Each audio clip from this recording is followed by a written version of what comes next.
ঘুরতে ঘুরতে একটা জিনিস চোখে পড়লো।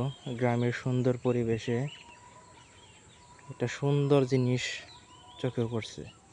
তো আজকে সবাইকে দেখাবো। তো আসসালামু আলাইকুম গাইস, সবাই কেমন আছেন? আশা করি সবাই ভালো আছেন। গ্রামের মেঠো পথে চলতে চলতে একটা সুন্দর এবং মনোরম একটা জিনিস চোখে পড়ছে। তো এটা আপনাদেরকে আজকে দেখাবো। এ দেখেন গাইস, একটা পাখি দেখতে পাইতেছেন কিনা জানি না। পাখিটা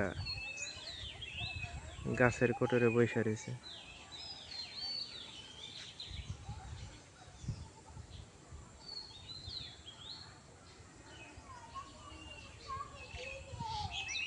ওই দেখেন, গাছের ভেতরে একটা পাখি বসে রয়েছে সুন্দর।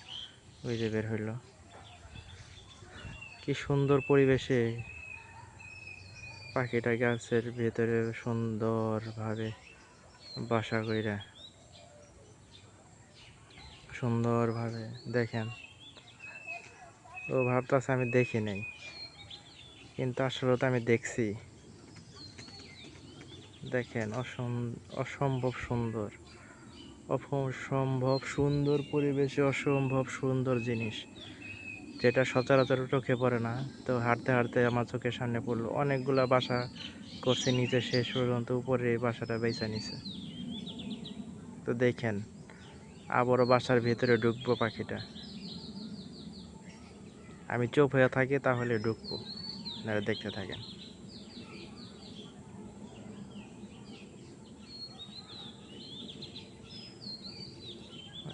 দেখছেন, ঢুকে গেছে পাখিটা, কিন্তু বাসার ভিতরে ঢুকে গেছে আবার। সম্ভবত বাসায় ডিম দিছে, যার কারণে ডিমে তা দিতে যায় সম্ভবত। আরো কাছে নিয়ে দেখে আপনাদের। দেখেন, এই যে পাখিটা,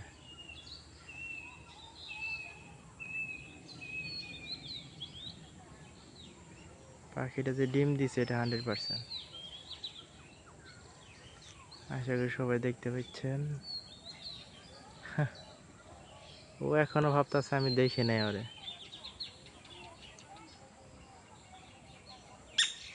তো ও বাসা থেকে বের হয়ে গেছে আমার আওয়াজ পাইয়া। ওই যে দেখেন এখন কোথায় গিয়া কি পিট পিট পিট ডাকতেছে আর কি। এটা হচ্ছে কাঠ ঠুকরা। এটা হচ্ছে কাঠ ঠুকরার বাসা। তো থাক, ও ওর মতো থাক। তো আমি যাই গ্রামের মেঠো পথ ধরে হাঁটতে থাকি। আমি আমার কাজ করি, ও আমার কাজ। তো সবাই ভালো থাকেন। এই সুন্দর দৃশ্যটা সবাইকে দেখাইলাম। সবাই ভালো থাকেন, সুন্দর থাকেন। খোদা হাফেজ। আসসালামু আলাইকুম।